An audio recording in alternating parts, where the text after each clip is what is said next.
प्रिय छात्र एवं छात्राओं, आज मैं आपके सम्मुख पुनः उपस्थित होकर के आपको आधुनिक कार्यालय प्रबंधन एवं कार्यविधि के अंतर्गत आज मैं आपको ये बताऊंगा कि कंपनी सचिव के वैधानिक कार्यों के अंतर्गत जो मैं आपको एक सीरीज़ में आपको समझा रहा था कि कंपनी सचिव के कौन कौन से कार्य होते हैं, कौन कौन से उनकी ड्यूटीज़ हैं, कर्तव्य हैं। उसी के क्रम में आज मैं आपको बताऊंगा कि कंपनी सचिव के संचालकों के प्रति कौन कौन से कर्तव्य होते हैं।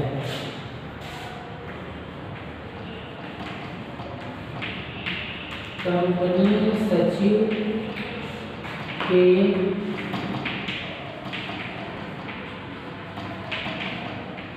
संचालकों के प्रति कर्तव्य।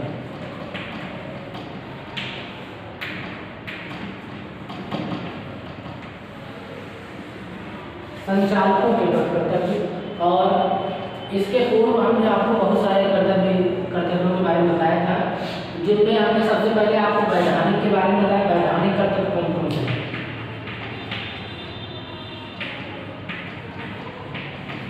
वैधानिक कर्तव्य, इसके अंतर्गत हमने आपको बताया था कंपनी अधिनियम के अंतर्गत कर्तव्य, कंपनी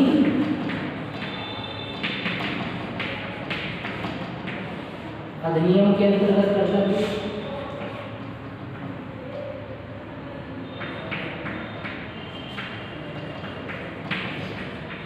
भारतीय मुद्रांक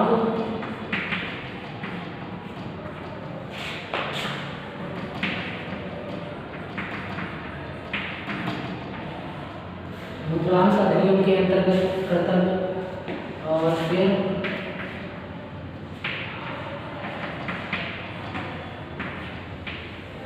आयकर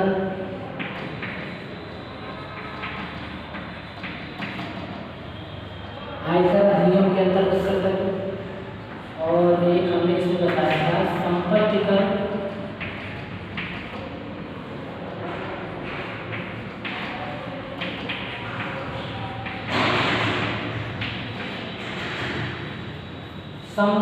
अधिनियम के अंतर्गत कर्तव्य हमने बताए थे। और ये सभी कर्तव्य आपके वैधानिक कर्तव्यों की श्रेणी के अंतर्गत आते हैं। कर्तव्यों को हमने इसमें कई श्रेणियों में क्लासिफाइड किया है, वर्गीकृत किया है, जिसमें से पहली जो कैटेगरी है वो है वैधानिक कर्तव्य। वैधानिक कर्तव्यों में ये कर्तव्य आते हैं कंपनी अधिनियम के अंतर्गत, ये मैंने आपको बताया है।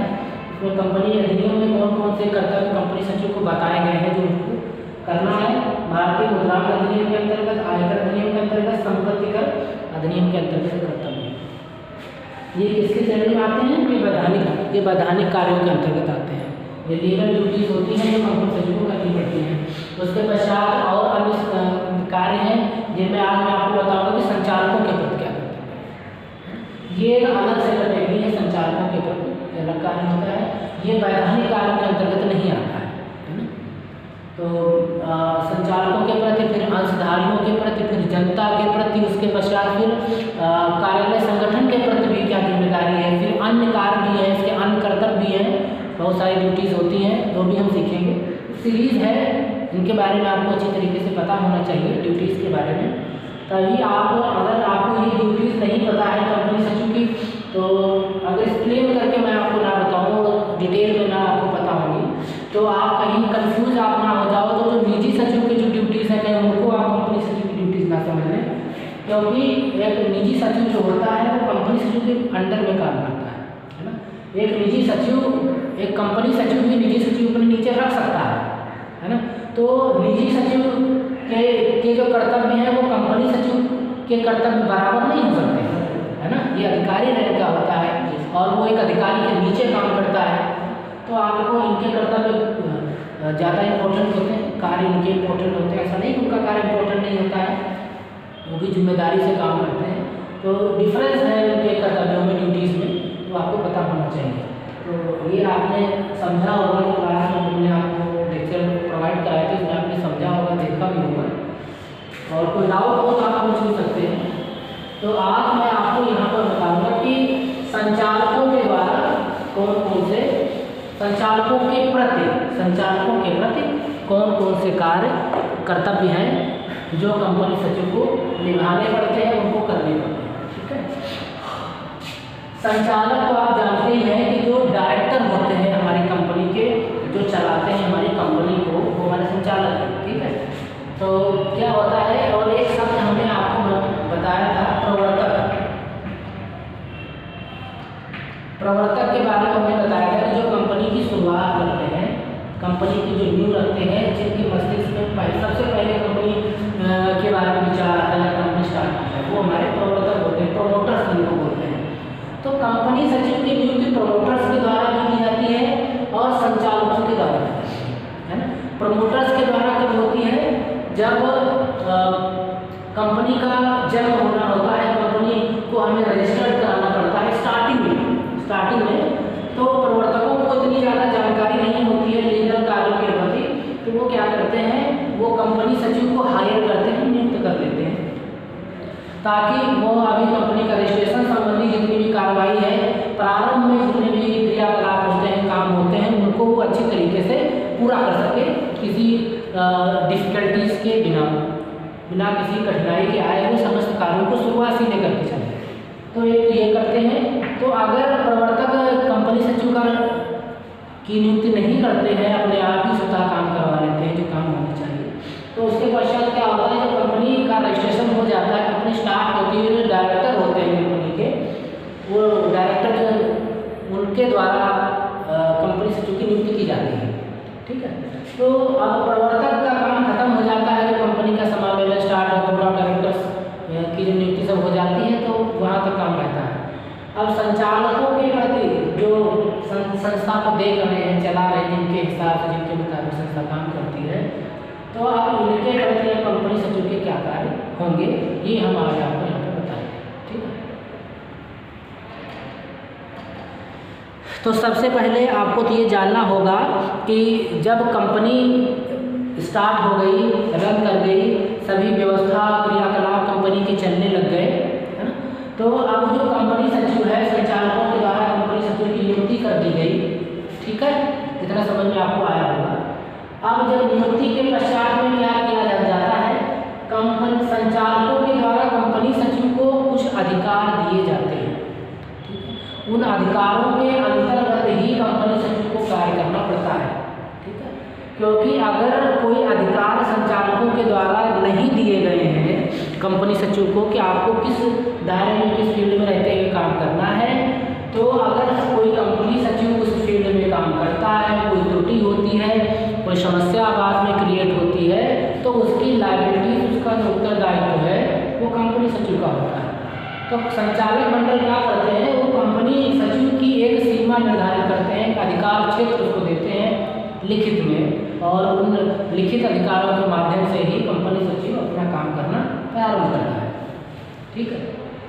इतना भी आपको समझ में आ गया होगा। अब इसके पश्चात में स्टार्ट होता है कि अब नियुक्ति हो गई है, संचालकों ने नियुक्ति उसकी कर दी, अब जितने भी काम होंगे तो वो अब कंपनी सचिव अपना करना स्टार्ट करता है। तो बहुत से ऐसे कार्य होते हैं, ऐसी ड्यूटीज निभानी पड़ती हैं कंपनी सचिव को संचालकों के प्रति। तो आज हम वहाँ से सीखना स्टार्ट करेंगे। कार्य बहुत सारे हैं, लेकिन संचालकों के प्रति क्या कार्य हैं ये। तो इसमें सबसे पहला है कि कंपनी सचिव क्या करता है, जो संचालक मंडल होते हैं, इनकी जो सभाएं होती हैं, उन सभाओं का आयोजन करने की जो जिम्मेदारी होती है, आयोजित कराने की जिम्मेदारी होती है, वो हमारी कंपनी सचिव की होती है। ठीक है। तो सभाओं का संचालन करना तथा प्रत्येक संचालन को सभा की सूचना देना, सभा की सूचना भेजना। तो अब आयोजित तो आप कराएंगे, लेकिन कब आयोजित कराएंगे उसकी सूचना भी तो देनी पड़ेगी। अभी तो संचालक मंडल, संचालक जो डायरेक्टर्स होते हैं, वो काम सब कंपनी सचिव देखता है ना। जो हमने आपको बताया था कि संचालक, महाप्रबंधक, फिर कंपनी सचिव, है ना। तो संचालक और जो महाप्रबंधक होते हैं, जीएम होते हैं, कंपनी के कार्य को निस्तारित करते हैं, पूरा करने में अपनी मदद, अपनी भूमिका निभाते हैं। ठीक है। तो कंपनी से संचालकों की जब जरूरत पड़ती है, तो उनकी हम क्या करते हैं, सभाएं बुलाते हैं, मीटिंग बुलाते हैं, तो पहला है इनका दायित्व कि कंपनी सचिव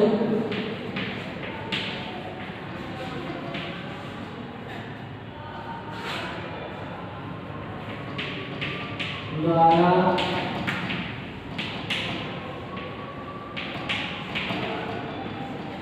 संचालकों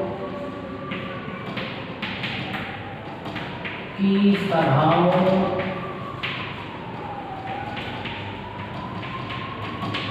का आयोजन करना।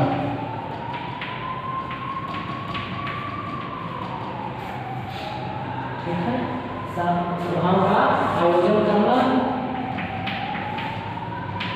और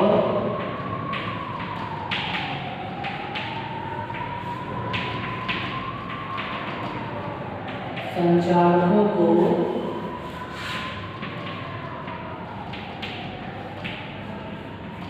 सभा की सूचना देना। एक तो काम है कि संचालकों की सभाओं का आयोजन करना है। जो भी सभा आयोजित होगी, जो मीटिंग होगी, सभा मतलब मीटिंग है, तो मीटिंग का आयोजन जो होगा वो कौन करेगा? ये दायित्व किसका है? कंपनी सचिव का है। तो मीटिंग होनी है तो आप आयोजन से ऐसे नहीं, उसकी सूचना भी तो देनी होगी कि कब मीटिंग है। संचालक बहुत से ऐसे कार्य होते हैं, तो अगर उसके अधिकार क्षेत्र में नहीं आता है कंपनी सचिव के, तो वो पूछने के लिए बोर्ड ऑफ डायरेक्टर से कि काम किस तरीके से होना है, किस तरीके से किया जाना है, ये उस पर अपना फैसला कौन देगा? डायरेक्टर देंगे, संचालक देंगे। तो उस पर फैसला लेने के लिए, स्वीकृति लेने के लिए वो संचालकों की सभाएं बुलाता है। और जब डायरेक्टर्स आते हैं तो उनसे फिर वहाँ पर वार्तालाप होती है, चर्चा होती है, तो दस्तावेज प्रस्तुत किए जाते हैं, उस कार्य के बारे में बताया जाता है, फिर उस पर निर्णय लिया जाता है संचालकों के द्वारा। तो बहुत सारे ऐसे काम होते हैं जो अधिकार क्षेत्र में नहीं आते हैं, जो प्रति डायरेक्टरों की। ठीक है, तो उस समय बुलाया जाता है। तो सभाओं का जो आयोजन करने की जिम्मेदारी है वो कंपनी सचिव की है। तो अब कब आयोजन होगा उसकी भी तो सूचना देगा कंपनी सचिव। तो आयोजन करना और इन सभाओं की सूचना देना कि कब है, ये भी काम हमारा कंपनी सचिव का होता है।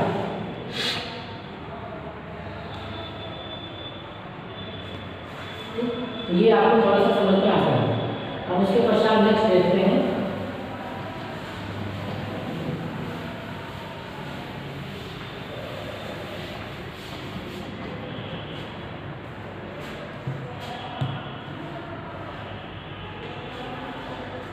नेक्स्ट है यहाँ पर थोड़ा सा समझना है कि एक तो मीटिंग हुई कि हमको कुछ ज़रूरत, हमें उस पर विचार विमर्श चाहिए, हमें स्वीकृति चाहिए कि ये काम करवाना है, साइन चाहिए, सब कुछ। तो हम उस संदर्भ में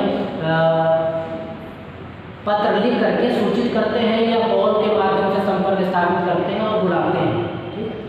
एक कभी कंडीशन ऐसी आती है कि संचालकों की सभाएं फिक्स होती है। मान लो कि कोई ऐसी जरूरत पड़ी ही नहीं कि संचालकों की सभाएं हो, तो ऐसा नहीं कि सभाएं होंगी नहीं। ये जो कंपनी का रजिस्ट्रेशन किया जाता है तो उसमें ये फिक्स होता है कि संचालकों की आपको मीटिंग करनी ही करनी है, और कम से कम आप कितनी मीटिंग आयोजित करेंगे। ठीक है, ये पहले से ही होता है। तो अब हमको काम नहीं पड़ा, इसका मतलब ये नहीं कि हम मीटिंग नहीं आयोजित करेंगे, मीटिंग तो आपको करनी पड़ेगी, है ना। तो अब जैसे संचालकों की मीटिंग को हमें बीच बीच में बुलाना है, तो उसके लिए वहाँ पर क्या चर्चा होगी, क्या विचार विमर्श होगा। डायरेक्टर्स तो बहुत सारे होते हैं बोर्ड ऑफ डायरेक्टर्स में। जो बोर्ड ऑफ डायरेक्टर्स की जो मीटिंग होती है तो उसमें बहुत सारे डायरेक्टर होते हैं जो कंपनी को रन करते हैं, इनको अधिकार दिए जाते हैं। ठीक है, तो अब वहाँ पर क्या है कि मीटिंग में चर्चा किस संदर्भ में होगी, कौन कौन से प्रश्न होंगे जिनके बारे में वहाँ चर्चा होगी। इसके लिए कंपनी सचिव को क्या करना पड़ता है, संपर्क स्थापित करना पड़ता है, क्योंकि तभी तो हम एजेंडा बनाएंगे, कार्यसूची तैयार करेंगे कि मीटिंग में चर्चा क्या क्या होगी, है ना। तो आप डायरेक्टर हैं और भी कई सारे लोग डायरेक्टर्स हैं, बोर्ड ऑफ डायरेक्टर्स के मेंबर हैं, तो अब सबसे हमको संपर्क स्थापित करना पड़ता है, सबके प्रश्नों को पूछना पड़ता है ना, प्राप्त करना। फिर एक अलग से एक लिस्ट बनानी पड़ती है जिसमें सभी के क्वेश्चंस की समरी होती है कि हाँ ये क्वेश्चन रखे जाएंगे। फिर उन प्रश्नों को सभी किसी को जवाब देना होगा उन प्रश्नों का, किसी को समझना होगा, तो सभी लोग प्रिपेयर होकर आएंगे, अपने दस्तावेज लेकर के आएंगे, सबमिट करेंगे, उपस्थित करेंगे। अगर किसी को पता ही ना हो कि क्या मीटिंग होगी, कोई कहेगा मैं तो अपना दस्तावेज ही नहीं लाएंगे, सबमिट करूँगा, क्या दिखाऊंगा, है ना। इसलिए एक कार्यसूची तैयार की जाती है वहाँ पर संचालकों के लिए कि वो मीटिंग में किस संदर्भ में चर्चा होने वाली है, ठीक है। तो यहाँ पर क्या लिखना है, नेक्स्ट चीज़ से संबंधित है कार्यसूची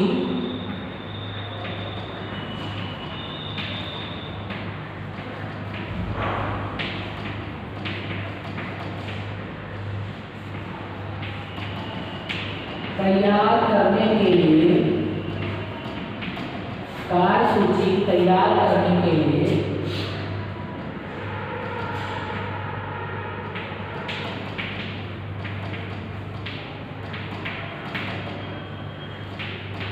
संचालकों से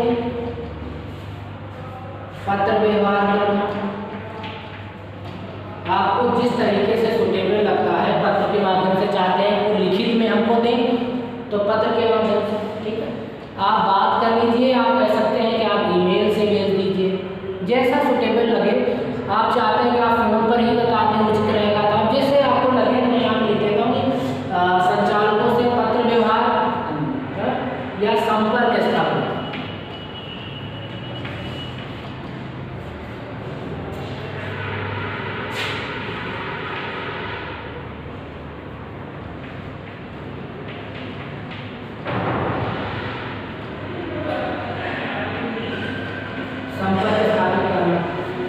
कार्यसूची तैयार करनी है तो ऐसे तो पता चलेगा नहीं जब तक हम संपर्क में नहीं जाएंगे, बातचीत नहीं करेंगे। तो संपर्क स्थापित करने की जिम्मेदारी किसकी है? कंपनी सचिव की। क्यों? क्योंकि उसको अधिकार है, उसको ये कार्यक्षेत्र दिया गया है, आप मीटिंग का आयोजन करेंगे, मीटिंग का आयोजन कराएंगे, तो आयोजन तो तभी होगा जब उसकी प्रक्रिया आगे बढ़ेगी, है ना। आयोजन कराने ऐसे नहीं कि सभी लोग आगे उसको विधिवत तरीके से आयोजन कराने की जिम्मेदारी होती है, ठीक है। तो संपर्क स्थापित करना कैसे भी करें, पत्र व्यवहार से करें, फोन से करें, ईमेल से मंगाएं, कैसे, ठीक है। अब उसके पश्चात अच्छा कार्यसूची आप समझ गए, एजेंडा, एजेंडा जिसे कहते हैं ना, एजेंडा तैयार करना, ये सभी के प्रश्न इसमें होते हैं, कार्यपत्र भी कहते हैं इसको। तो ये तैयार हो गया, फिर आप सभी के आप समझ लो कि आपको प्रश्न प्राप्त हो गए।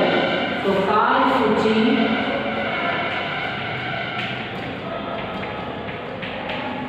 तैयार हो जाने पर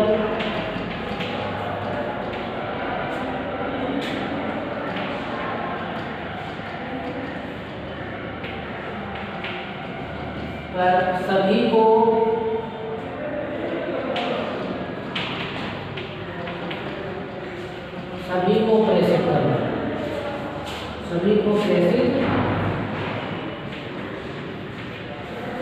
ये जिम्मेदारी है। पत्र व्यवहार कर दिया, प्रश्न प्राप्त हो गए, अब उनकी एक कार्यसूची तैयार हो जाती है और वो कार्यसूची तैयार होने के पश्चात सभी संचालकों को प्रेषित कर दी जाती है, जिससे कि अब वो वैसे एक एक प्रश्न आपको मिला था, अब सबको पता चल जाएगा कि क्या किस बारे में चर्चा होने वाली है, ठीक है।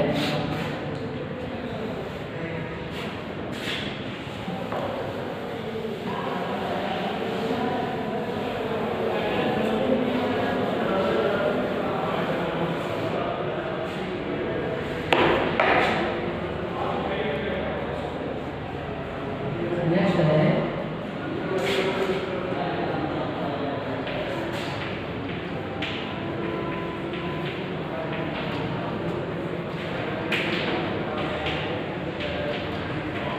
सभा के संचालन में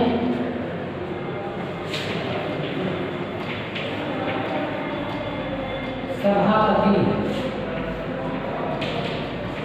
सभापति किसको कहते हैं? स्पीकर को।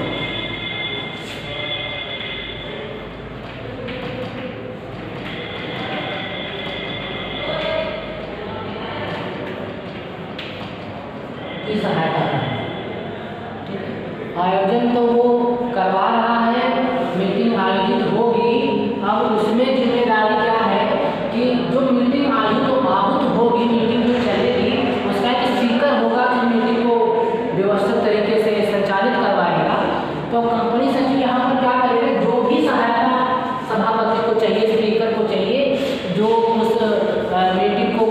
करवा रहा है, जो उसको संबोधित करेगा मीटिंग को, उनकी मदद करवाना, चाहे जितनी कागजी कार्रवाई हो, चाहे जो भी हेल्प उनको चाहिए, उसके लिए उनको तत्पर रहना पड़ेगा कंपनी सचिव।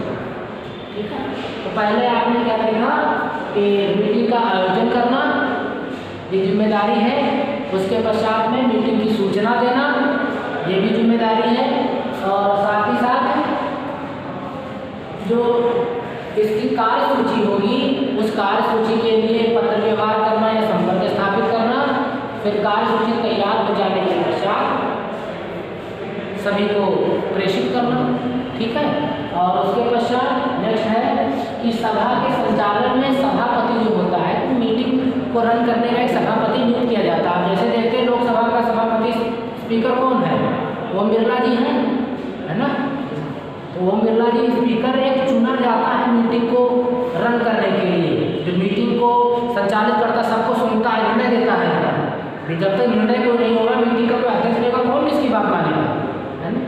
तो वहाँ पर एक सभापति है, वो सभी की बातों को सुनता है, फिर जो उचित डिसीजन रखता है उतना देता है ना। तो वो होता है सभापति, स्पीकर, अध्यक्ष। ठीक, तो उसकी मदद करने की पूरी जिम्मेदारी जो होती है वो कंपनी सचिव की होती है। ठीक है,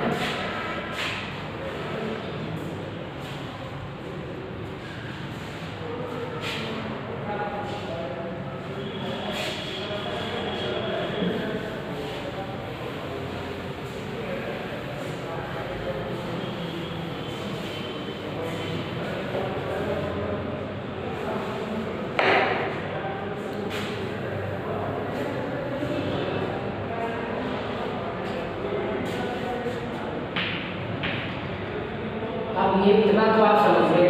अब मीटिंग में जो कार्रवाई होगी, जो चर्चा होगी, उसको क्या करना है, जो उसको लिखना कि आज क्या क्या मीटिंग में हुआ। ये जिम्मेदारी किसकी है, कंपनी सचिव की है, कि आज मीटिंग में क्या क्या हुआ उसकी रिपोर्ट तैयार करना, उसकी रिपोर्ट तैयार करना। जैसे देखते हैं कामों के लिए स्टेनोग्राफर होते हैं, है ना, स्टेनो होते हैं, वो जो भी सभा चलती मीटिंग होती है उसकी पूरी कार्रवाई, आज क्या क्या हुआ, आज क्या क्या निर्णय लिए गए, क्या क्या आज बातचीत हुई, और फिर आगामी जब सभा होगी, जब आगामी से डायरेक्टर की सभा होगी, तो उनसे पुष्टि करवाना कि हाँ ये हुई थी और हम सहमत हो, साइन उन सबके लेना। ठीक, ऐसा ही ना हो नहीं कल तो मुझे तो पता नहीं था कि कब हो गया डिसीजन, कैसे क्या हुआ, है ना। तो जो भी सभा होगी उस सभा का की रिपोर्ट तैयार करना और उसकी आगामी सभा में पुष्टि करना।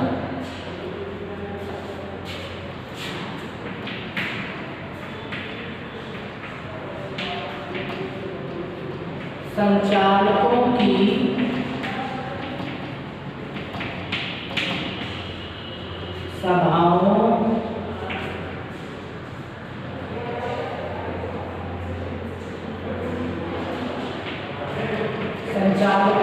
सभाओं में होने वाली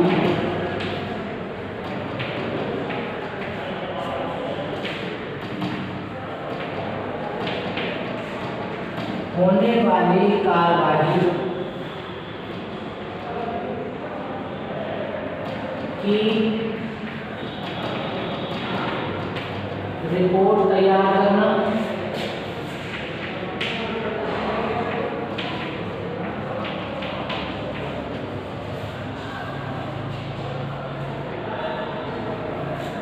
रिपोर्ट तैयार करना और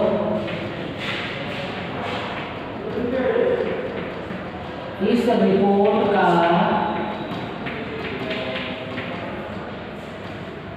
आगामी सभा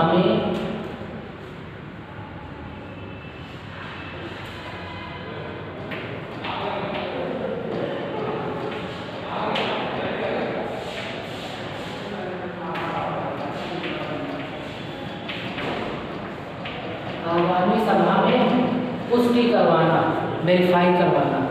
ठीक है, साइन लेना। तो ये जिम्मेदारी किसकी है, कंपनी सचिव की है। कि अब ऐसा नहीं है कि जैसे हमने कहा कि उसका जो कार्रवाई है उसकी रिपोर्ट तैयार करना, तो कंपनी सचिव खुद ही बैठ करके लिखेगा कि आज क्या क्या काम हुए। उसका असिस्टेंट भी हो सकता है, वो भी लिख सकता है। कोई नहीं होगा तो कक्षा में तो कुछ भी कर सकता है, पर काम बाधित नहीं होना चाहिए, काम होना चाहिए। तो उसकी क्या क्या कार्रवाई हुई है, किसके बारे में क्या क्या बात कही गई, क्या निर्णय लिए गए, क्या प्रस्ताव प्रस्तुत किए गए, अप्रूवल उनको मिला, क्या कैसे, वो उन सबको लिखना, उनकी रिपोर्ट तैयार करना, ये हुआ। फिर आगामी सभा का मतलब है जब नेक्स्ट सभा होगी, नेक्स्ट मीटिंग होगी, तब उसकी पुष्टि करवाना कि आज ये काम हो गया है, ये काम हुआ था, उस पर आप अपने सिग्नेचर। तो इससे ये होगा कि आज ये कौन कौन से काम हो गए, फिर कोई दिक्कत नहीं होगी और आप फिर उसको अपने रिकॉर्ड में रख सकते हैं। वो मतलब जैसे सिग्नेचर होंगे फिर वो वैलिड हो जाएगी, फिर वो वैलिड हो जाती है। तो ये जिम्मेदारी होती है किसकी, कंपनी सचिव की।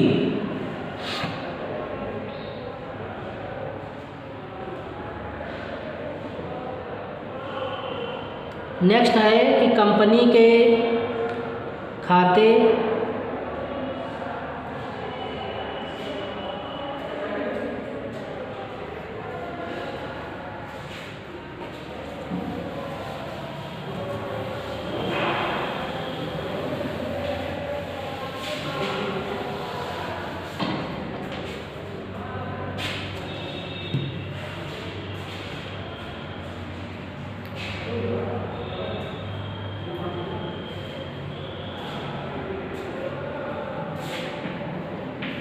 यहाँ पर हम किसके संबंध में जानकारी इकट्ठा कर रहे हैं, किसके संबंध में बातें कर रहे हैं, संचालकों के प्रति बातें कर रहे हैं ना, कि संचालकों के प्रति कंपनी सचिव के क्या क्या कर्तव्य हैं, क्या क्या दायित्व हैं, क्या क्या उसको करना है।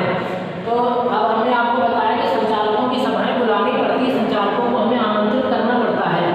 तो संचालक जो होते हैं वो कंपनी के मालिक होते हैं, स्वामी होते हैं, ठीक है।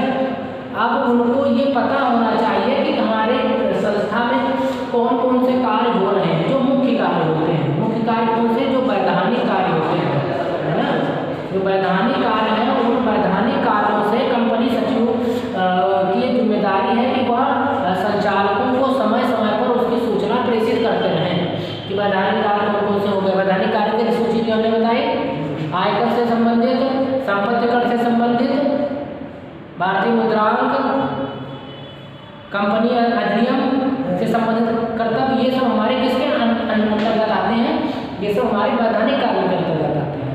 तो कंपनी सचिव का यह दायित्व है कि संचालकों को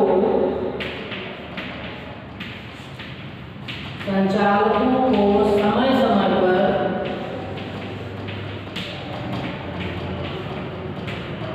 समय पर कंपनी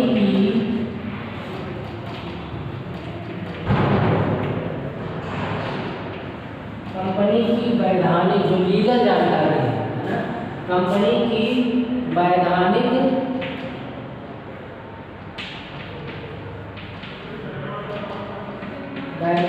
जानकारियाँ प्रेषित करते रहें, प्रेषित मतलब भेजते रहें, प्रेषित करते रहना, ये भी कर्तव्य है कि संचालकों को समय समय पर कंपनी की वैधानिक जानकारियाँ प्रेषित करते रहना। ये दायित्व है कंपनी सचिव का कि जो कंपनी के जो संचालक हैं उनको कंपनी के बारे में जितनी लीगल जानकारी है वो होती रहना, उनको अपडेट कराते रहना, ये दायित्व है कंपनी सचिव का। जिससे उनको ये फील ना हो कि अगर उनसे कोई ये पूछ ले, उनको कहीं मीटिंग में जाना हो, कोई जानकारी उनसे पूछे तो वो अपडेट ना हो, वो पुरानी जानकारी उनको पता हो। तो जैसे ही कोई अपडेट होता है कंपनी की वैधानिक जानकारियों में, तो उसको तुरंत संचालकों को प्रेषित करने की जिम्मेदारी कंपनी सचिव की होती है।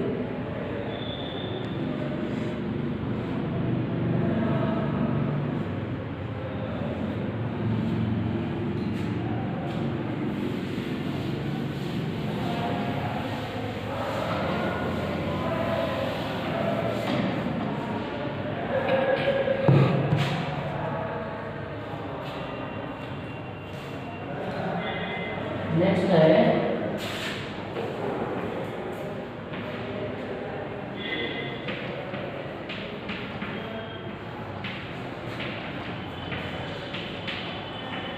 कंपनी के खाते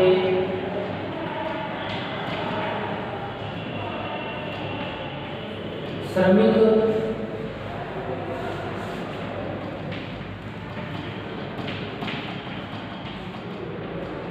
उत्पादन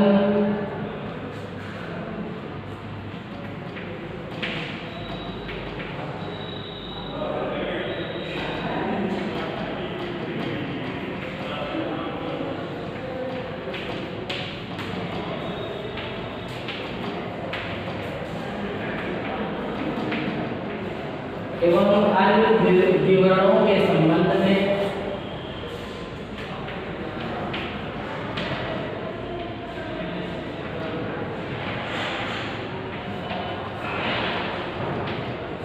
में अवगत कराना। अवगत कराना मतलब जानकारी देना, उनको जानकारी मुहैया करना। अब खाते का मतलब होता है कंपनी का जो फाइनेंशियल स्टेटमेंट है, उनका जो बैलेंस शीट है, उनके बारे में उनको जानकारी है। वो खाते कंपनी के होते हैं। बैलेंस शीट जो होती है तो कितना डेबिट है, कितना क्रेडिट है, कितना पैसा है, प्रॉफिट एंड लॉस क्या है, उनके बारे में जानकारी उपलब्ध कराना ये जिम्मेदारी है। श्रमिक का मतलब ये है कि हमारी कंपनी में कितने कर्मचारी हैं, काम करने वाले कितने हैं, उनके बारे में जानकारी मुहैया। ठीक है, तो खाते का मतलब बैलेंस शीट कैसे उसकी है भाई, रोज भाई कंपनी में काम होता है अकाउंटेंट का कि वो खाते मेंटेन करना। अब संचालकों का तो है नहीं, तो जो खाते हैं उनके बारे में जानकारी देना कि क्या चल रहा है हमारी कंपनी में खातों से संबंधित। श्रमिक मतलब हमारे वहाँ कामगार कितने हैं, कितने लोग काम कर रहे हैं, किस जो डिपार्टमेंट वाइज वहाँ काम होते हैं, मैन्युफैक्चरिंग यूनिट्स होती हैं, वहाँ पर कंपनी में कौन कौन से कर्मचारी अधिकारी हैं, उनके बारे में सूचित करते रहना। उत्पादन क्या हम बना रहे हैं, बढ़ोतरी हो रही है कि घट रहा है, माल सेल कितना हो रहा है, परचेस हम क्या क्या कर रहे हैं, ये उत्पादन जो आप बना रहे हो, है ना, तो कितना बन रहा है, पहले कमी आ रही बनाने में कि ज़्यादा बना पा रहे हैं, कैसे चल रहा है, वो सब उत्पादन होता है। और भी जो अन्य जानकारियाँ हैं जो जिनके बारे में संचालकों को जानना आवश्यक है, तो उनको समय समय पर इसकी जानकारी देते रहना ये कंपनी सचिव का दायित्व होता है ना। तो ये समझ गए होंगे, हमने बताया कि कंपनी के खाते, श्रमिक, उत्पादन और जितने भी अन्य विवरण हैं उनके बारे में कंपनी सचिव को समय से अवगत कराना, जिससे कि उनको जानकारी का अभाव ना उनके पास रहे, वो वेल अप टू डेट रहें, ताकि वो अपनी बात को अगर कहीं रखना है तो वो अपडेटेड जो बातें हों वो दूसरों को बता सकें। नहीं पुरानी बातें बता रहे हो, कंपनी में डेटा चेंज हो चुका है। ठीक है, ये इसलिए ये थोड़ा सा आपके लिए जानना ये ज़रूरी है और कंपनी सचिव के कार्यों की श्रेणी में ये आता है।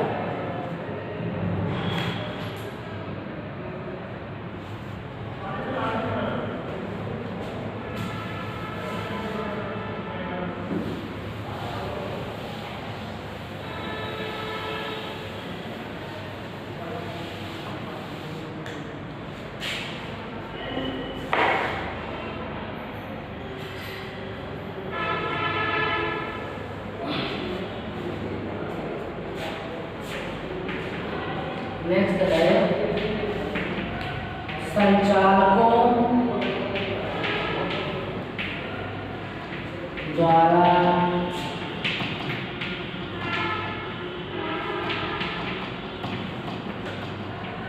संचालकों द्वारा बनाई गई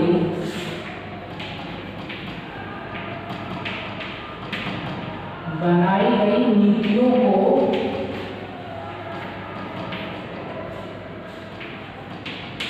कार्य रूप देना, बनाई गई नीतियों को कार्य रूप देना।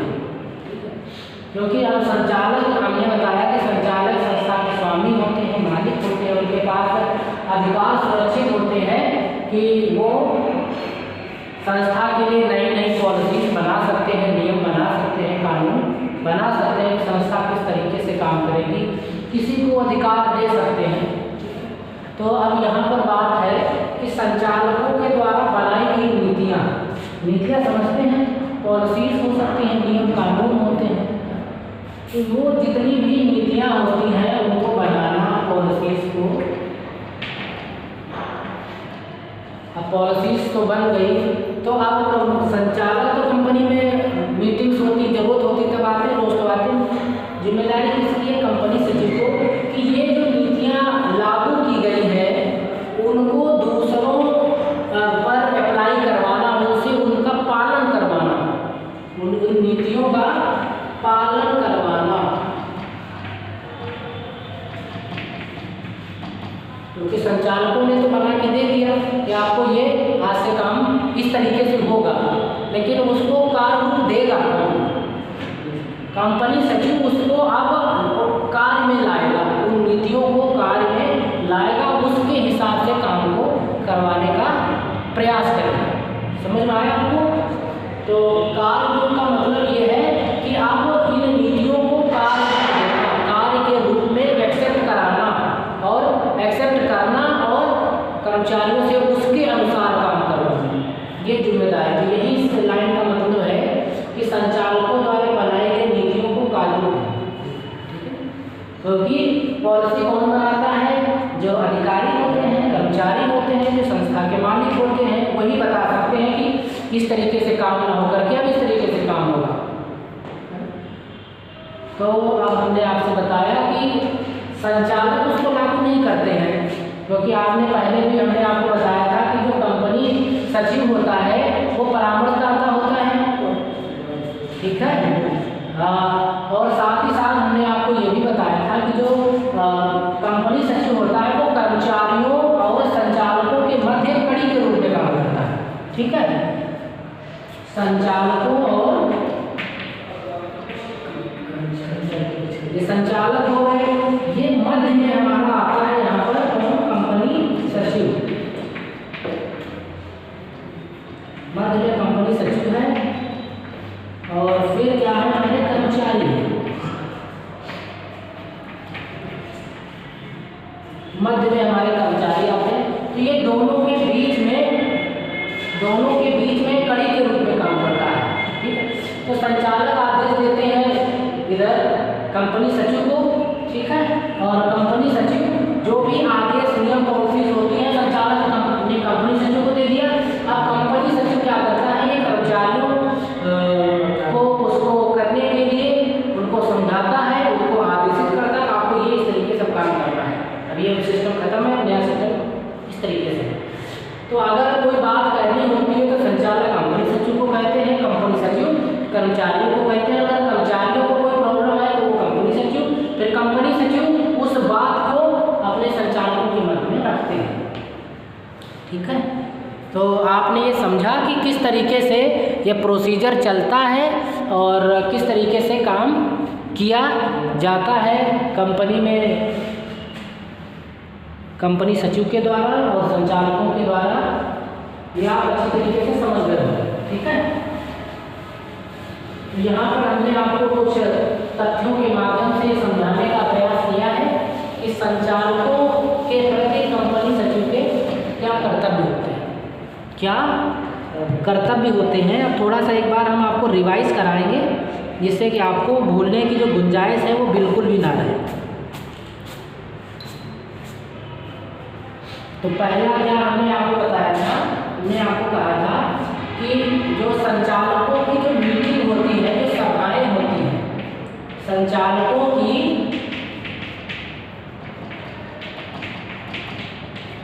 सभाओं का आयोजन,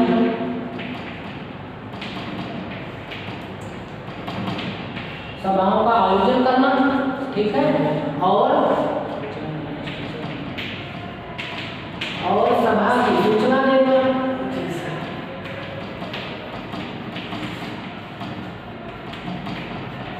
सभा की सूचना देना, ठीक है। नेक्स्ट हमने आपको बताया था जो अब सभा होगी तो सभा में जरूरत पड़ेगी प्रश्नों की, कौन कौन से मुद्दों पर चर्चा होगी, है ना। तो वो कार्यसूची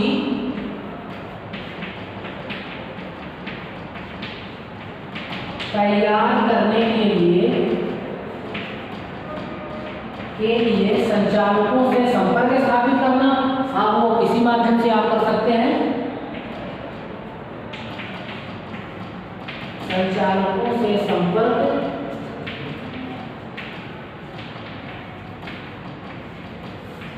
स्थापित करना और कार्यसूची तैयार हो जाने पर उनको प्रेषित करना।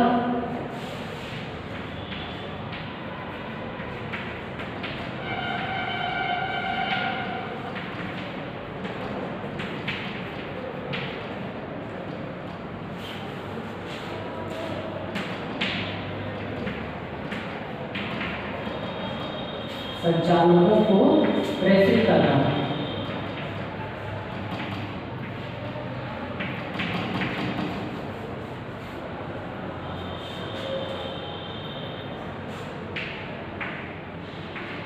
नेक्स्ट हमने आपको बताया था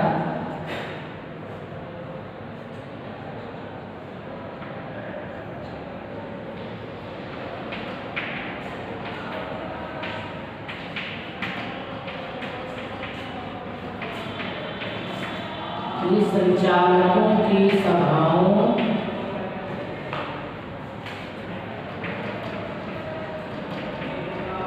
की रिपोर्ट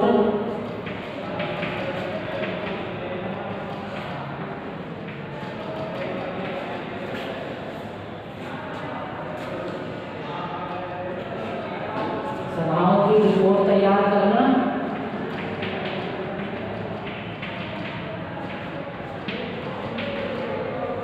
और उसकी पुष्टि कराना।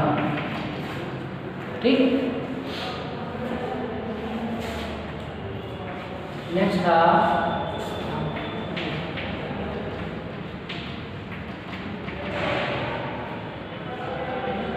सभा के स्पीकर की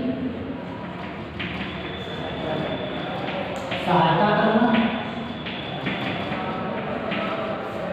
क्लियर है?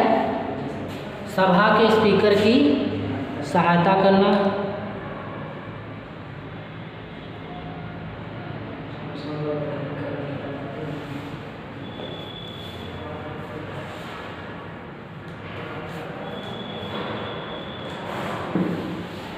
देखो इसलिए आपको हम रिवाइज करा रहे हैं ना, जब भी हमने आपको एक एक बताया फिर एक साथ जब हम आपको रिवाइज कराते हैं तो आपके मस्तिष्क में कोई संशय नहीं रहता और आसानी से आप उसको एक पटल पर देख करके फिर से अपने माइंड को थोड़ा सा रिवाइज कराते हैं तो वो आपको जल्दी से आपके मस्तिष्क को एक्सेप्ट करने में कोई दिक्कत नहीं होती है।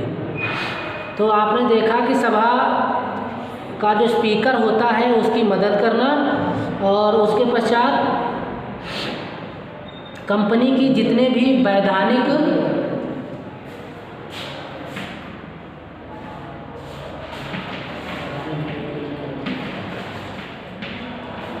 कंपनी की समस्त वैधानिक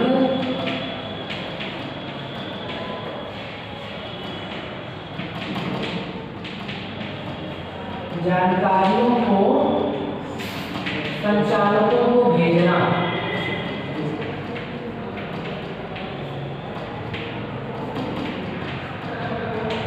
संचालकों को भेजना वैधानिक जानकारी यानी लीगल जानकारी होती है। ठीक, उसके पश्चात कंपनी के जो खाते होते हैं, खाते आप समझते हैं बैलेंस शीट जो होती है जिससे profit and loss account company के जो फाइनेंशियल स्टेटस वित्तीय स्थिति कैसी है जो उससे पता चलता है ना, वो खाते होते हैं। खाते और उसके पश्चात जो लेबर डिपार्टमेंट है एम्प्लॉयज की उन सबके बारे में जानकारी, श्रमिक उत्पादन कैसा हो रहा है। अच्छा, ये जो खाते हैं ना आपके, इन खातों में से आपने बैलेंस शीट की बात करनी। फिर जैसे अगर आपके पास में आप रजिस्टर्स बनाते हैं, जैसे सेल का रजिस्टर होता है, परचेज का रजिस्टर होता है, वो भी प्रकार का खाता है। अगर उसके संदर्भ में भी उनको जानकारी चाहिए तो आप सेल के बारे में और परचेज कितनी कर रहे हैं उनके बारे में भी आप जानकारी उपलब्ध करा सकते हैं। तो उत्पादन एवं अन्य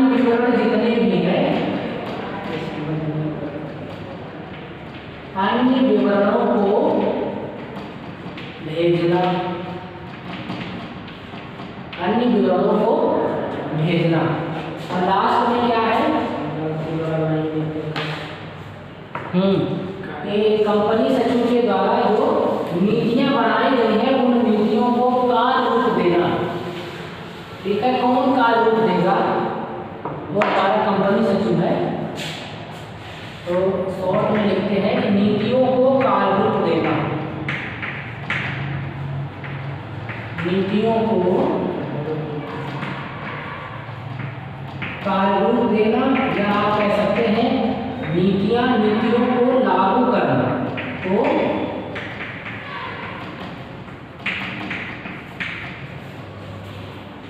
लागू करना, तो लागू कर दिया, अब आपको करवाना है। ठीक है ना, अब आपको ना लागू करवाना है, ये लागू करवाएगा, लागू करना है तो करना है। ठीक है, तो ये आपने देखा कि कंपनी सचिव के संचालकों के प्रति क्या कर्तव्य है, क्या ड्यूटीज हैं, आपने अच्छी तरीके से समझने का प्रयास किया।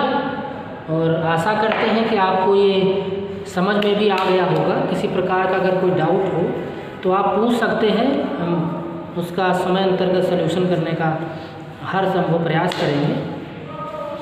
तो आज के इस क्लास को यहीं पर वाइंड अप करते हैं और नेक्स्ट क्लास के लिए हम फिर आपको एक नए टॉपिक के साथ में समझाने के लिए उपस्थित होंगे और आपको समझाने का प्रयास करेंगे। तो तब तक अपना ध्यान रखें, स्वस्थ रहें और एक स्वस्थ मस्तिष्क के साथ में पढ़ने का प्रयास करें।